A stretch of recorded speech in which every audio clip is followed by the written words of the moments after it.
time party its members would become despots. This is Thomas Jefferson. Madison had similar views.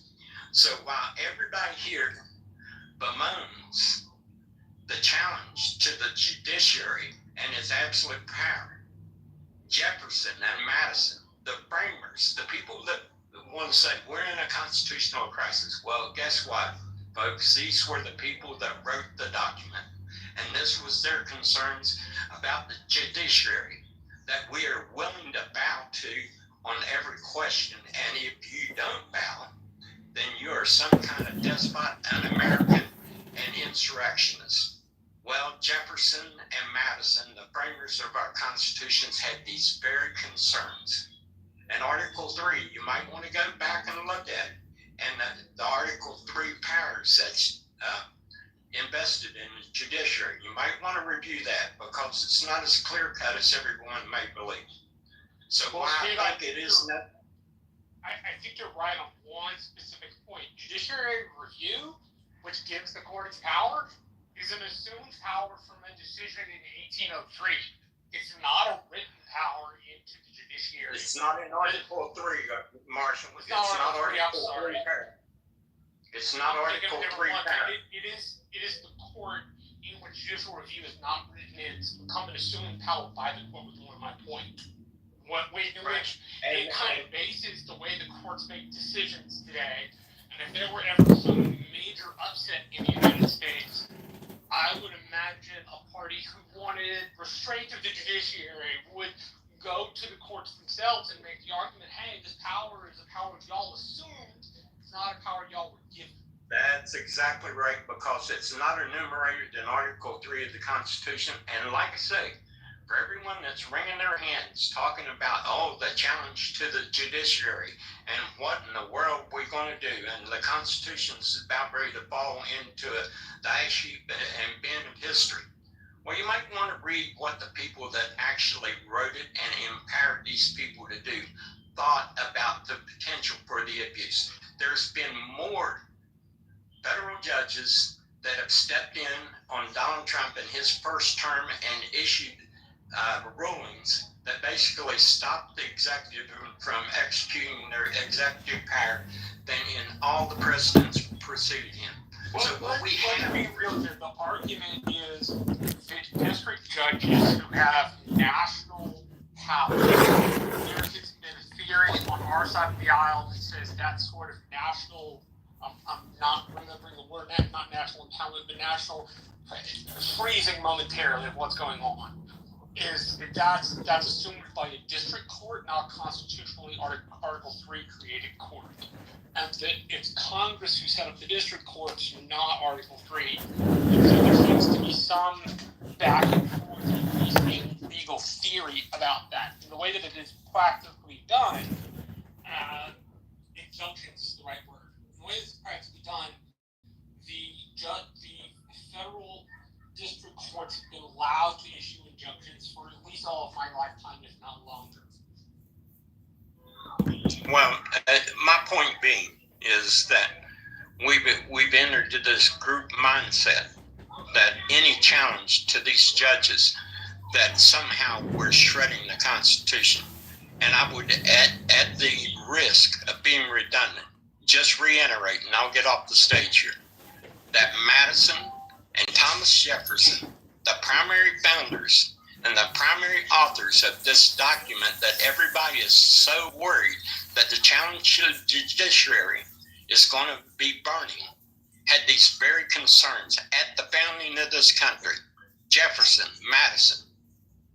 And like I say, you may want to go back and read the enumerated powers of Article 3, which is the power that they derive these powers from, and see how it fits with what they're doing. So you arguing that, and I don't want to belabor it because there are a lot of people speaking, but I just want a clarification. Are you arguing that the congressional establishment of the district courts is unconstitutional? No. What I'm arguing, Gary, is that they can appoint, they can form these judges. That's clearly within congressional power to do, because they have the power to set up the court system. But what they don't have the power to is to grant powers outside of Article 3 of the Constitution that these judges have assumed.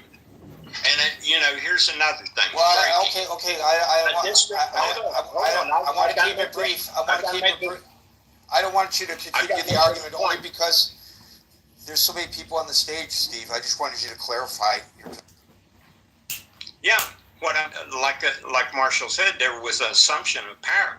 The very thing that Madison and Jefferson warned about, because they are not pressured by the normal constraints that other branches of the government are pressured by. So you believe that by extension, I'm not being argumentative, I'm trying to just get a clarification, then I want to move on. So you would say that by extension, that if a judge issues an order that the defendant does not believe the judge has the right to order because the court was not established specifically by Article 3, that he does not have to follow the defendant, that is, the dictate of the court. What? No, that's not what I'm saying.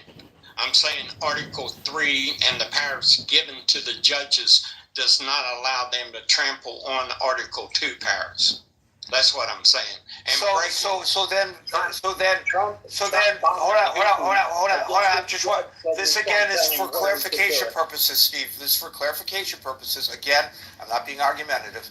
So are you suggesting that if a plaintiff comes before a district court to challenge an executive order of a president of the United States, that district court does not have jurisdiction over that case?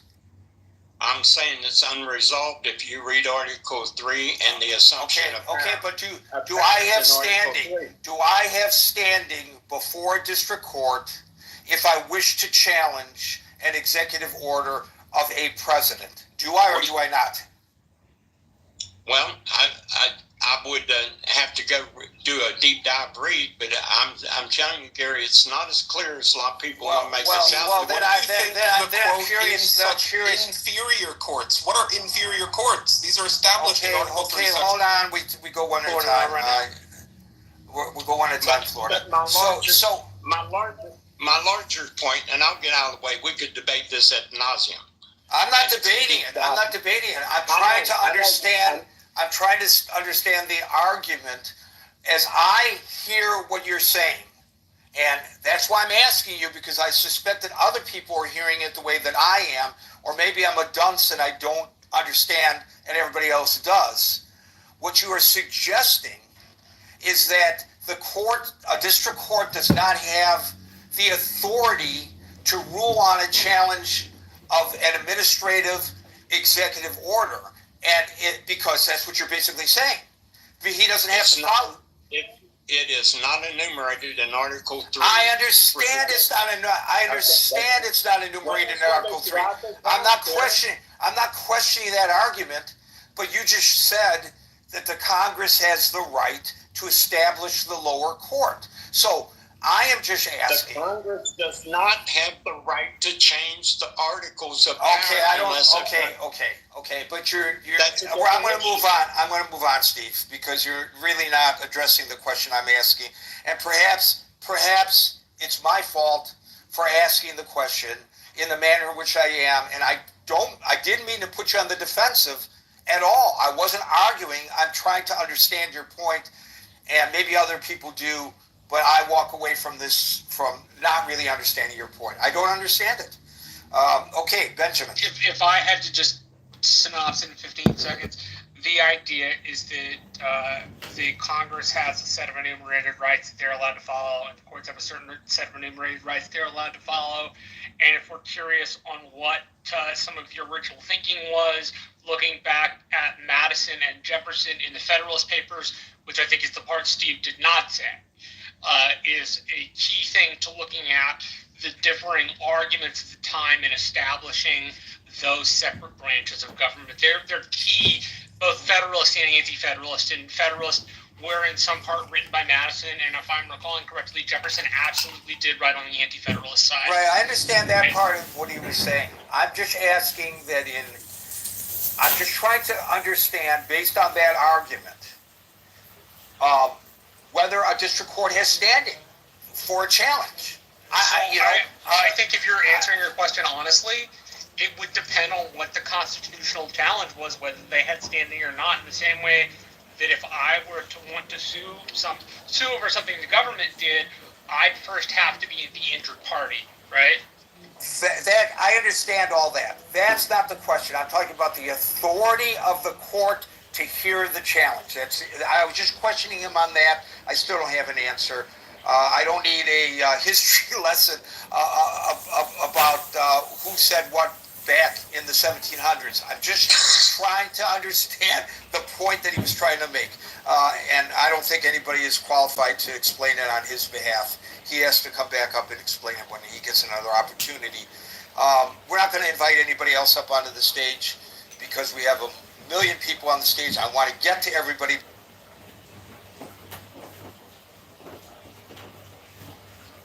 We have two Bens. I'm going to Benjamin. Okay, we'll go to Ben. All right, thank you, Gary.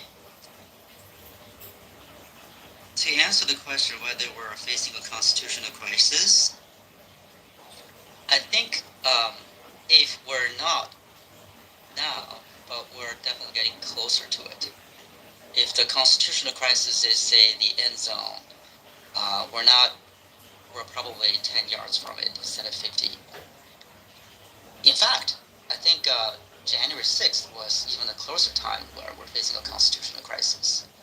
January 6th of a few years ago.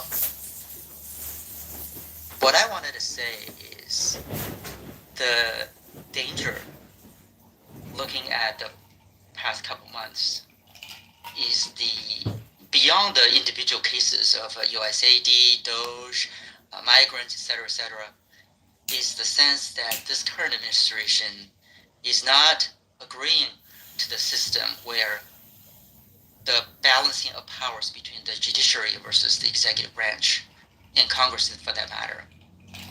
Some of the statements made by the White House, either Trump himself as well as the press secretary, such as how can one individual federal judge rule against the president of the United States? The president of the U.S. is elected. That particular federal judge that ruled against him was not. Therefore, you wouldn't be able to rule against someone who's, federally elected. That all sounds very sort of reasonable. But I think that shows a deep lack of the understanding of how the system works.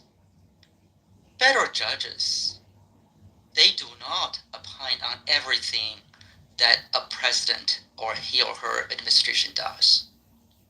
Therefore, a comparison of a president versus federal judge on the logic that one is elected, one is not even really, in my mind, sensical.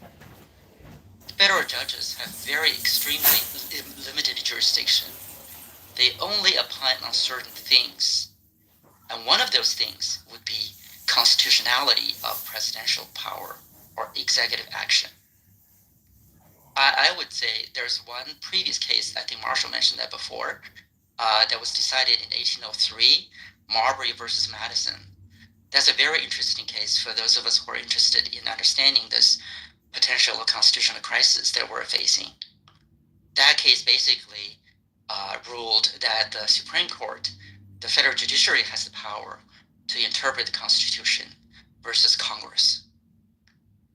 What we're facing right now is maybe the executive branch is coming up and saying, even if Marbury versus Madison rules that way, well, perhaps we have a different scenario here, whereas the president may have the final power over the federal judiciary on interpretation of constitutionality of certain executive power or executive action. That would be, in my mind, a very good constitutional crisis that we must resolve. And if we do not resolve that, Gary, what you're saying in your statement that 2028 Trump might run for the second term, or even better yet, there may be a sort of a Russian system where Trump can stay off for a term. Vance would be the next president, and then a few years back, Trump is back again. Sort of the president versus the prime minister scenario that Russia did. Although here, obviously, a different scenario. That would finally accomplish Mr. Trump's goal of not having any constitutional limitation on his presidency / emperorship or kingship. I mean, all kidding aside, I think it's very important for us to face the facts versus just make arguments based on which political candidate we like or we do not like. And I think the trend of what this current administration is doing is really giving us signals that it is more than just a party, a political problem, that they hate the Democrats, or they wanted to unsolve the problems that the Democrats, a mess the Democrats left. But rather, these actions are really pointing to a fundamental changes that's threatened the stability of the constitutional system. And that, I think, is a lot more important, or at least interesting topic. I think it's both more important and more interesting, which means, at least in my head, I could always be wrong, and I am wrong a lot, but it would mean to me that in the same way that you need a strong Republican Party, that we need a strong Democratic Party who has people that are scions or people we come to listen to that are less than hyperbolic, that are calm, cool, and collected in the way you are. When you said in all seriousness, your kidding is very dry because you yourself are a jurist. And I think that kind of dry kidding needs to be applied to the way both parties think of the justice system. That sense of seriousness and fair play, there seem to be elements in both parties that indicate they want systems that rule in their favor more often than they want systems that tell them, hey, you've messed up. And I think that, at least in my assumption, that's more an example of power. Power doesn't like to be corrected. It just is, at least in my estimation, it's just not one of those things that takes correction very well. But it is, as you said, incredibly important and puts things in the right frame of reference for people, which when trying to decide about constitutional crises, how serious things are, we need that sense of good judgment, which I would argue we have lost on my side, and to some degree we have lost on the opposite side of the aisle. Yeah, just really a quick edification for this room. Somebody mentioned that Jefferson, being the original writer of the Constitution, et cetera, et cetera. Actually, he was one of the two groups, if you will. Jefferson. The other group is actually Hamilton, represented by, he's one of the leaders. And what's interesting, I found, is that Jefferson was the leader of the party called Democratic Republican. So that was actually the one party. And then Hamilton was the leader of the party called Federalist Party. So I thought that was interesting, that it's not that whatever Jefferson said was the only interpretation or intention of the Constitution, but rather he was one of the thought leaders in that case.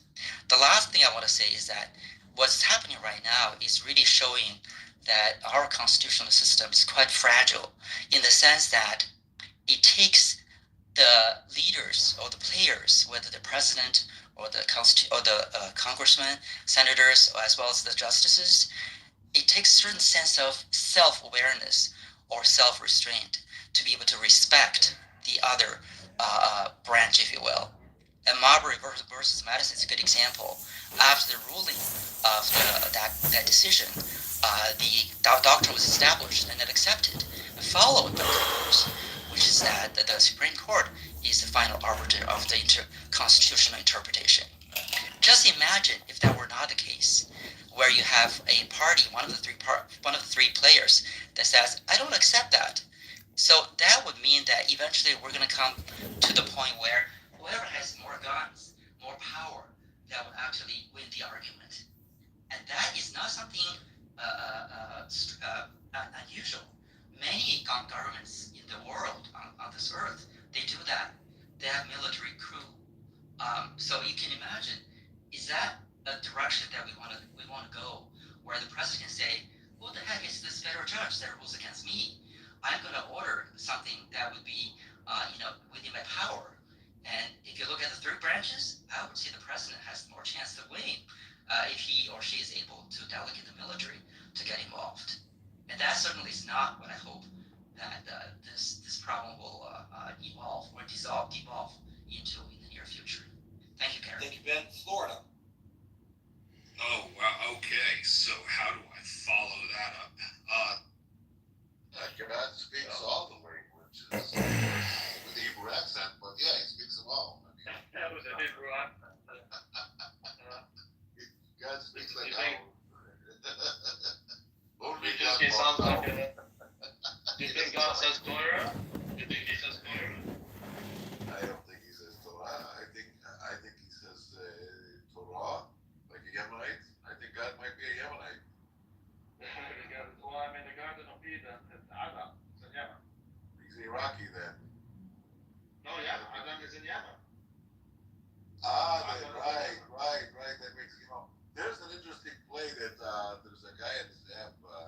He converted to Judaism. His name is Blackstem. I think you heard of him, right? Agent Blackstem.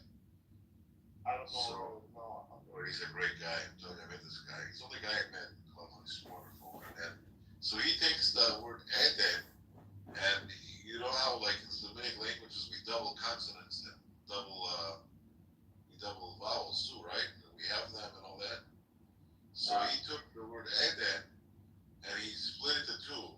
Is the Ed and Dan, right? Which is Ed, witness, and Dan would be like judgment, right? So he's saying Dan to us means here. what? Means what? Dan means so Ed, Dan, God, I is a witness. It's not.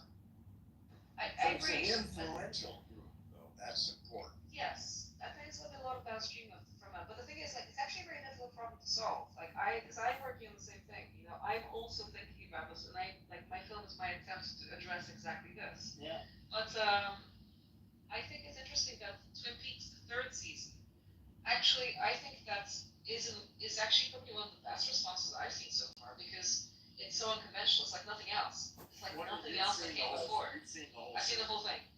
Yeah. So the first 2 seasons. 3 seasons or what? There's only 3 seasons, but the third season is like every episode is like an hour.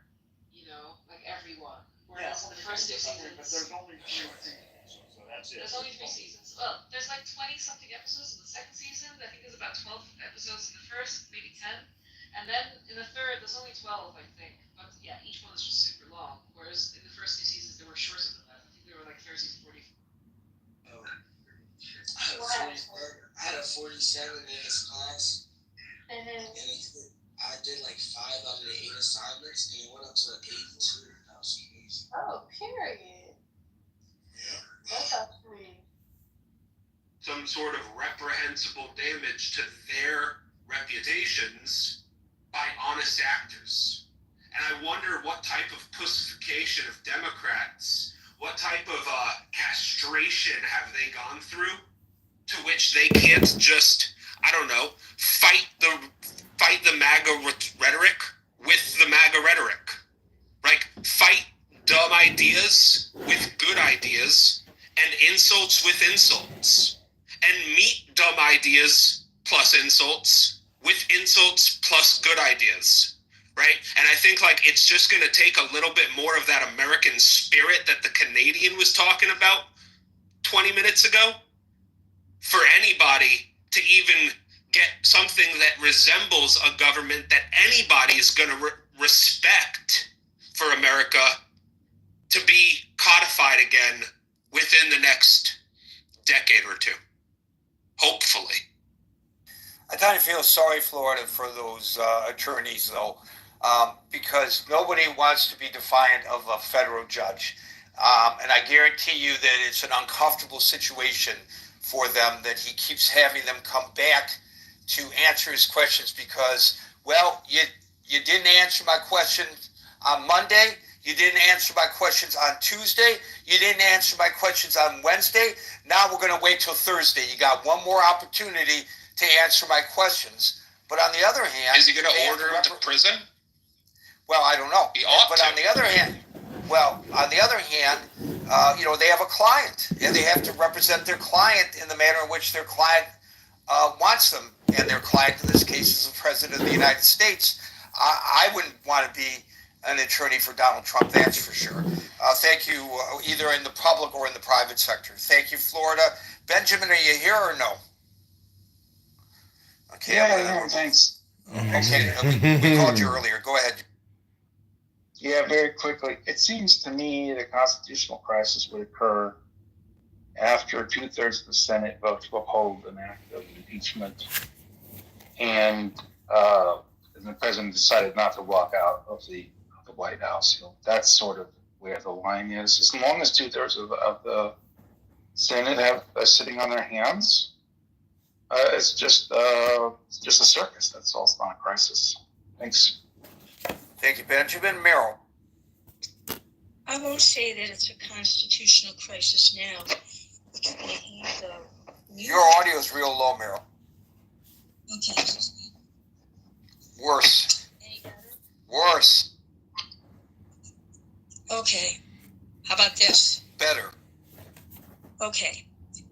You have a constitutional crisis when you have a president who ignores court orders, and you have a Congress that has collapsed and does nothing about that. I'm going to turn my volume That's down. it. That's where our constitutional crisis comes in.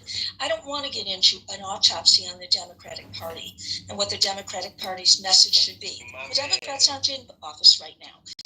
You've got Check out my new ball. With regard to attorneys that go in and argue before a judge, and It's a bowling ball bin. Information. That is something for the Bar Association to be going into, to be dealing with, because these are people that are doing malicious prosecutions or frivolous prosecutions. That'll be decided by the courts.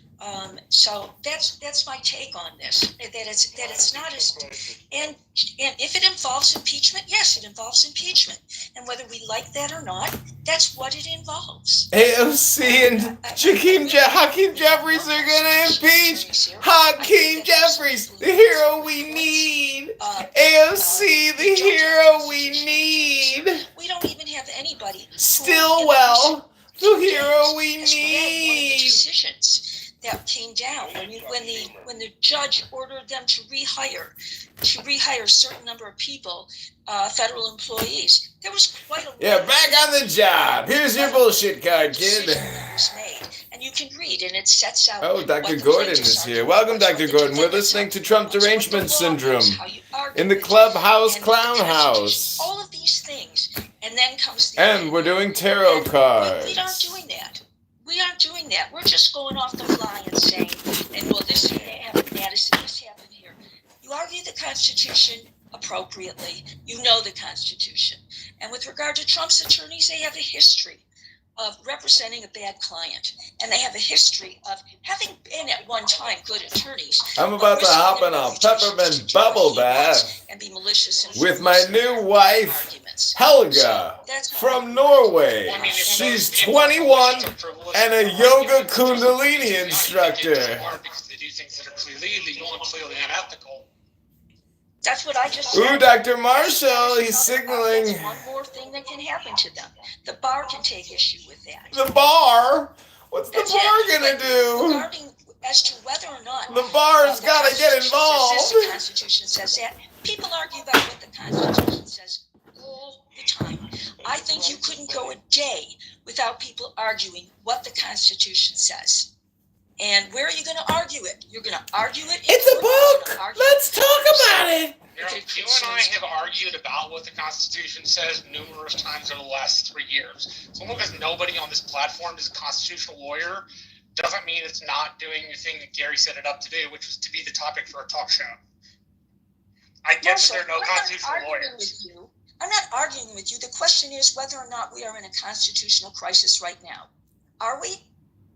What constitutes a constitutional crisis? It usually a crisis of the Constitution. Court orders, ignoring judge judges and a Congress that collapses because it isn't willing to go against that person, that judge. But I would argue the Congress has been collapsed nearly all of my life. I'm 34 years old. The Congress has abdicated large parts of its responsibilities to the executive and to the courts. And part of the reason the courts are so screwed up and part of the reason the executive is so screwed up is because our congressionally elected representatives and the senators we elect are not acting independently because they want to win re-election or any number of other things. And you're making a political argument. That's not a political argument. That's a decent argument. That's saying if the Congress doesn't. That's saying if the Congress, the one of the co-equal branches of government, doesn't get involved, then the natural inertia of the system will put the authority into a body of unelected judges and into an executive, right? And what it should do is have some sort of balance between the two. But I'm sure you would agree with me. We have not achieved that balance.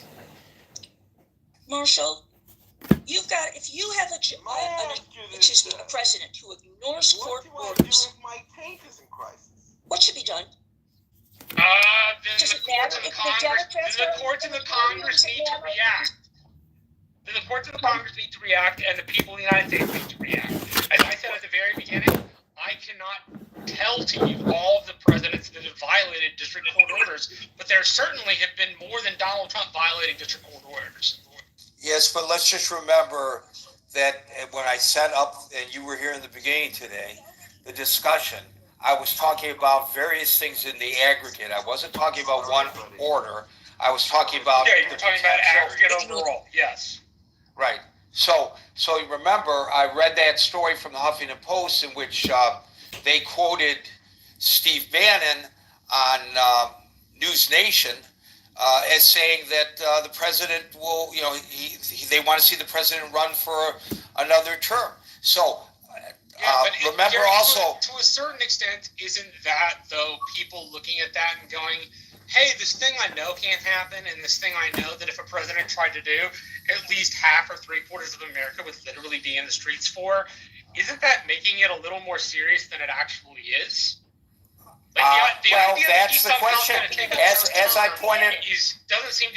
pointed out also when I set the discussion, and I use anecdotal examples of people who believe that that's all a bunch of hyperbole, and people who are seriously concerned that this is the actual intent of this administration. And so, by the way, the question of the day is not, are we in a constitutional crisis? The question is, do we face a constitutional crisis? And I know that's maybe a minor difference, very nuanced. No, that's a really big difference. I agree with you. You're right. If we behave like we're behaving now, we could certainly wind ourselves up there. I wholly agree with that. I don't think we're there, but I think if we're not careful on both sides of the aisle, we can wind ourselves up there in a heartbeat. I just want to make a quick observation. It looks like Merrill and Marshall, even though they appear to be arguing, are in agreement on that point. And it also looks like, and this is going to be like the time continuum in Back to the Future question, that Merrill and Anson are in agreement. They both asked the question, what constitutes a constitutional crisis? I'm going to write this down in my diary because that may be the first time that they were in agreement with one another. Thank you, Merrill. Let's go on to Agent.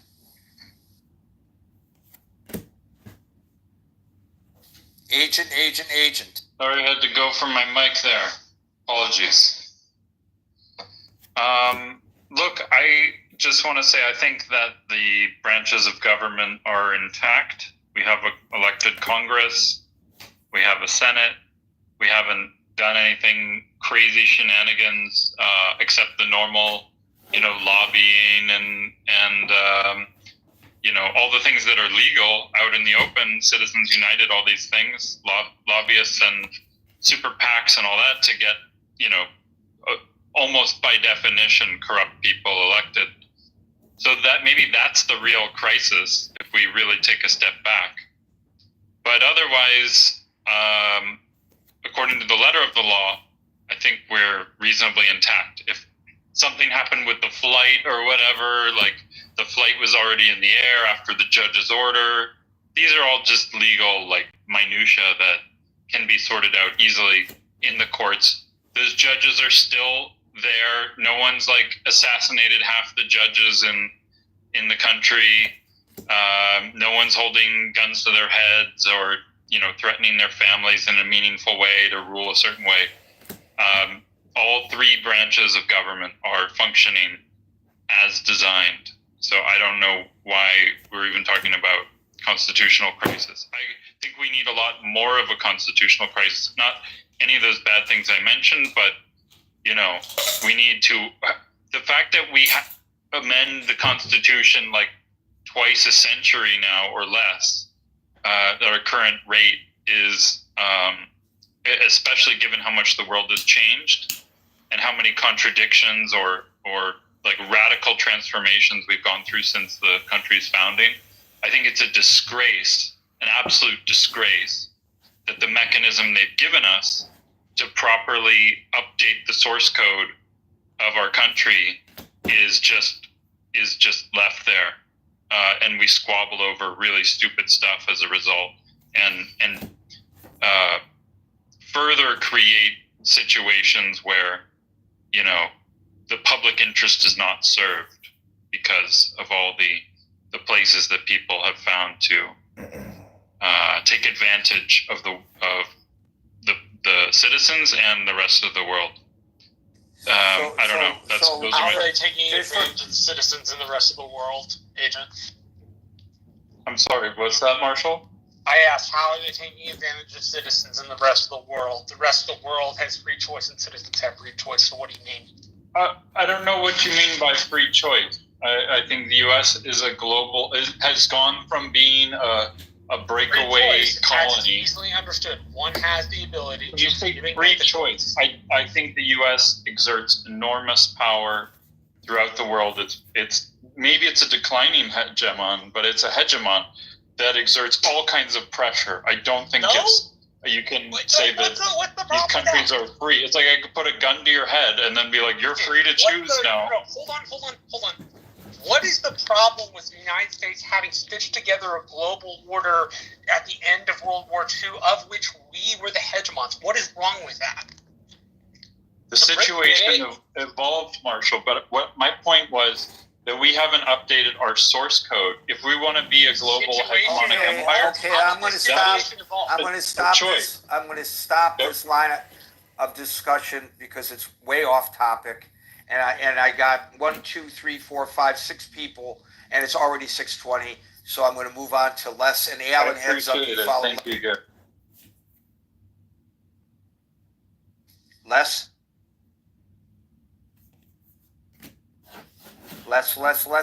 There you are. Hi. Les is Mao. So Marbury versus Madison was in 1803. We had 222 years to change the idea that the Supreme Court could review executive decisions for constitutionality, and we didn't do that. 222 years is most of our history. And Congress, in this particular case, Congress can pass a law and the court would be overruled. And that is the popular sovereignty kind of argument. We do have people that are, the courts just aren't unimpeded in this case. And indeed, it is presidents and the Senate that chooses the courts, and they are so it does have a popular, people get to vote on it in some sense. And finally, one thing, just historical, Jefferson did not have anything much to do with the Constitution, and the letter I've read these Madison Jefferson letters, and Jefferson was basically Jefferson was ambassador to France, which was on another continent at a time when a text message took months. So he wasn't in a position to say much. And he was very upset with what Madison had done.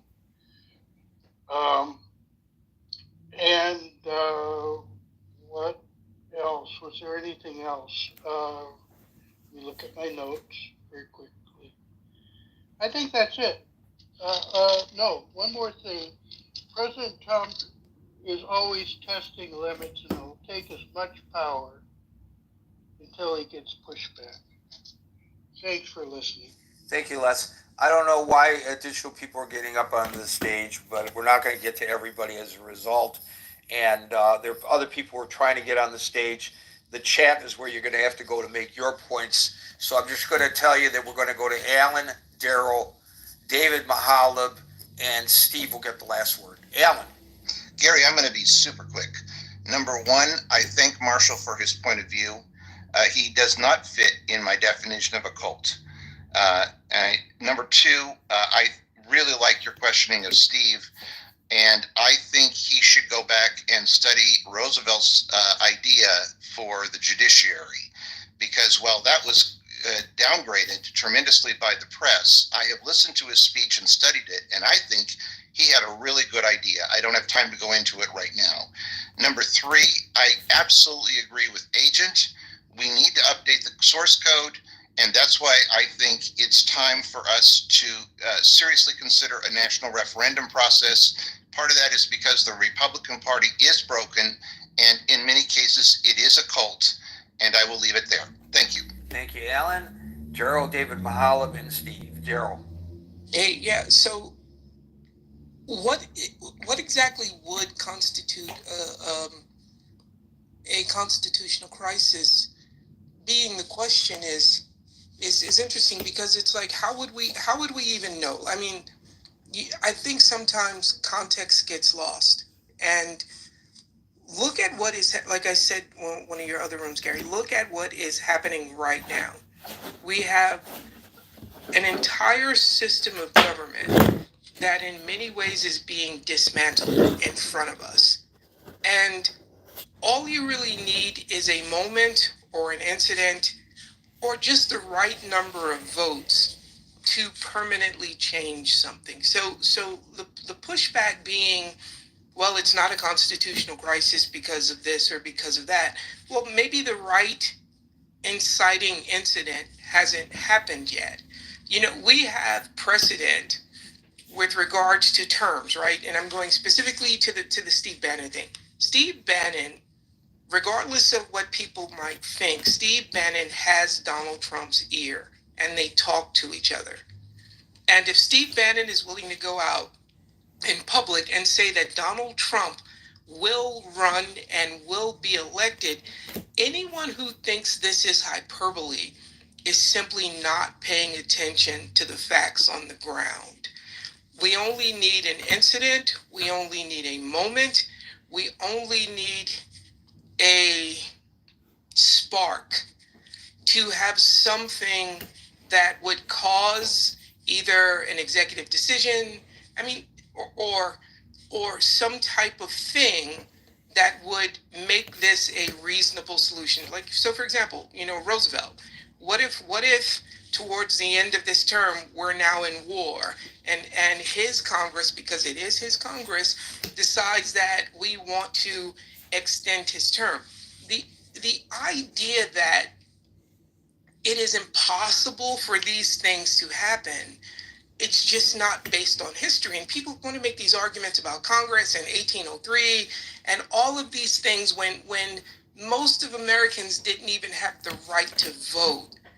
Does not make sense to me. Look at literally what is happening in front of us right now, and use what they used to call the 11th man philosophy. And the 11th man philosophy is that you have a situation, if 10 men agree, it is absolutely the responsibility of the 11th man to disagree. And I think we are heading into some dangerous spaces. That's all, Gary. Thank you. I'm pleased to announce that the Pentagon has restored the webpage on Jackie Robinson. I got choked up. I was very emotional about that. It was pretty obvious by the sarcasm that I I'm not posted grumpy. to the I'm just tired. I want Thinking Forum to get off chat of my live stream. on the Facebook Messenger. I Stretch just my couldn't back. believe they took that down. Got But some they put it back up. pain. So good. Pain in my Good back. on them for recognizing this was a big mistake on their part. Thank you, Daryl. David Mahalan. Big back, Steve mate. gets the last word. Big David? back, Melita. Hello, welcome from the great state of Michigan, a climate haven, the best weather in the country. Except We in the are winter. in the Come on. No, it's 75 degrees today. Today, you guys had a rough winter. Come on. We're still a climate haven, and we don't want Trump screwing up the weather either by taking out NOAA. We are in a constitutional crisis. Someone mentioned a spark could cause a serious issue, and Trump doesn't have the mental, moral, or intelligence to navigate what he has created. He has allowed Elon Musk to take over. He's got an incompetent vice president. We are in a constitutional crisis where a non-U.S. citizen. Oops, did you mean to turn your microphone off? We are in a constitutional crisis because we have allowed a South African-born Canadian citizen to essentially become a co-president, and we have a incompetent and inexperienced vice president, and putting those together, we are one bad decision away from emerging into a global conflict. Trump is a constitutional crisis because he just is not competent to run the United States of America. No person, no president can match his ignorance, his lack of common sense. We should be able to look at what he has done and condemn almost every act, every executive order. He, along with Elon Musk, Steve Bannon, executive orders about getting more cancer funding you would condemn, David? He has created so many executive that's not orders what I asked. to pull one out. You don't like Donald Trump with something that is clearly good, like sponsoring cancer funding. And I'm asking, are you still against cancer funding if it comes with Donald Trump's executive order? Donald Trump has created a situation where we don't even know all the ramification of his executive orders. You would be against funding cancer research if it came out of a Donald Trump executive order, is what I'm getting from that. Okay. That's another disinformation and idiot That's not disinformation. response. I asked you a clear question, and you decided to swirl around it like a weasel. Trump has signed over 200 executive orders, which I believe may be a how many record executive setting. orders he signed, David. I asked whether you were against an executive order that would fund cancer research. Come on. I'm against the fact that he even issued an executive order. He has taken down the National Institute. Has used executive orders. Why can't he? This is my time, as they say on yes, and YouTube. moderators get to interrupt me. The only reason I interrupted you is because everything Donald Trump does in your book is bad. So I wanted to see if I could get you to say, you know what? That's not such a bad thing he did. Why I'm against 99.9999999% of the shit that he does. If he decides to fund cancer research, I'm okay with that. That's what I was trying to get. But it appears you can't even give me that. I believe in funding cancer, but he has put in charge Robert F. Kennedy. He has put in charge Robert F. Kennedy. Marshall, this is my time. If you want to respond, then you can put your time in. I am Put your putting my request time in and as a get ready. moderator to see if I can get you to show even a modicum of fairness in your assessment of political issues. Because you're the dude on this show who you can always come to for Donald Trump's a terrible person. He's always been a terrible person. He's always going to be a terrible person. In fact, he might even be the devil. Right? You're the person I was trying to see if I could get the person who never had anything good to say about the dude to go, you know what? That one thing, I might be okay with that. And that's not a bad thing to ask you, David. It's me trying to figure out if you can be level-headed about something like cancer research when it comes to a political figure you obviously don't like. It's not that difficult, and it's not a bad question for me to ask you. It's a totally logical one and a totally fair one. I answered your question. No. Actions of Donald Trump. Listen, I reclaim my time. Funding cancer Cut him research off, a good Gary. thing, and then you answer Donald Trump doing it is not a good thing. You did not answer whether you would say it's okay for Donald Trump with an executive order to fund cancer research. So No, you did not answer that question. So, You dodged it. hold on. I think, Marshall, you made your point. I think the people listening in the audience can determine whether he answered it or not. And let's go on with the rest of David has to say, so I can get to Steve and still catch the train. And folks trying to get on the stage, I can't put any more people on. I have to catch a train. But click on the link above, and you can join the chat on Facebook Messenger. Go ahead. I just want to say we are facing the destruction, the dissembling of the United States of America government.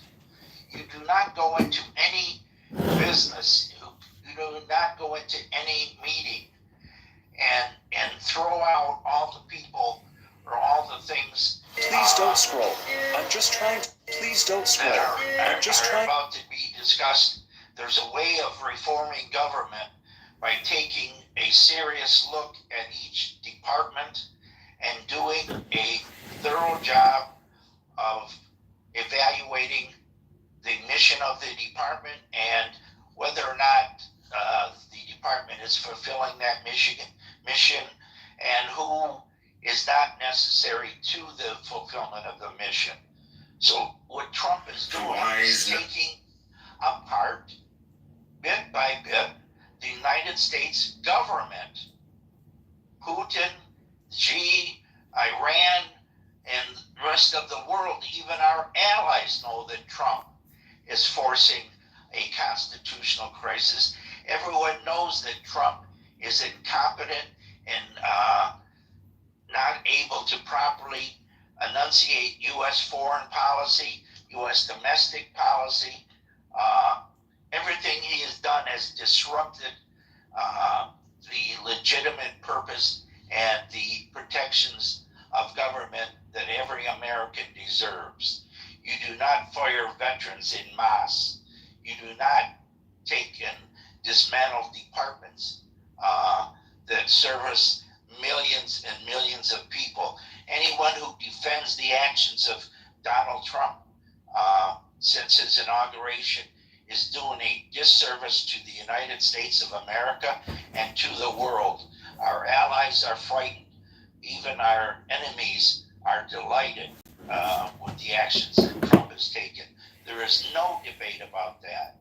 No debate. Putin and his news agencies and his spokespeople all are gleeful at the actions of Donald Trump, while the allies and the American people are being damaged day after day after day.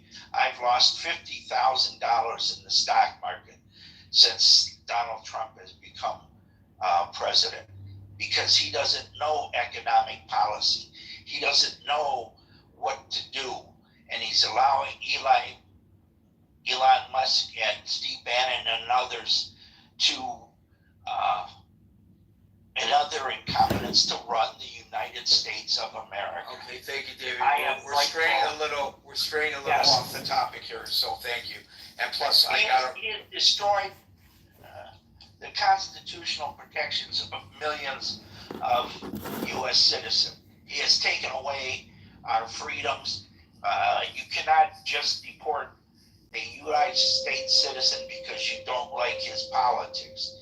If that were true, I gotta do some fact checking. 80% of the public would be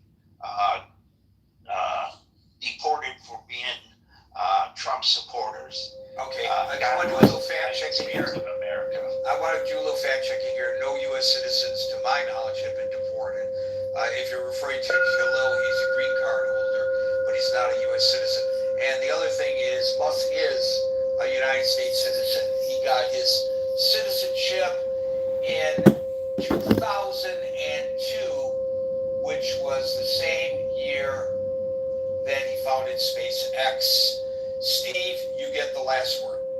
Yeah, I think the hubris of the court can be encapsulated with this. This is it. People talk Marbury Madison, and this is Chief Justice John Marshall, one of his quotes from that. Therefore, he continued, it is empathetically the province and duty of the Judicial Department to say what law is. The quote is ambiguous, and the claim very enunciatory adorned by Madison remains etched above the entrance of the court to this day. The judiciary does not say what law is. They interpret the meaning and intent of the legislative body, but Marshall clearly thinks that the Supreme Court was the arbiter of law, and it shows overstep of the judiciary starting in 1803. I'm out. I don't know how one can argue, Steve, that the judge overseeing this current case has exceeded his authority, the district judge, because he hasn't ruled on anything yet. All he did was order a temporary injunction to maintain the status quo in order to hear both parties make their arguments. So I don't think you can make an argument that he overstepped his bounds because he made no decision. I was just giving a general climate to I know, but it was in the context of your previous commentary, which was about that judge, right? Yeah, no, Gary, it's a lot deeper conversation. I know you got a plane or a train to catch, and I won't hold you up anymore. It's a good conversation. I enjoyed it, Gary. Okay, and I hope you don't think I was being argumentative with you earlier. I was trying to understand your point, and I did not get it. I know, and I may not have been as clear as I should have been, and if I wasn't, that was on me, not on you, Gary. It could have been not interpreting it properly, so it's very possible. Yeah, you're fair. Okay, thank you. Folks, we're here Monday through Friday from 5 p.m. to 6 p.m. New York time, so until 5 p.m. New York time tomorrow for the next edition of the Critical Thinking Forum. Everybody be safe, be well, and peace out.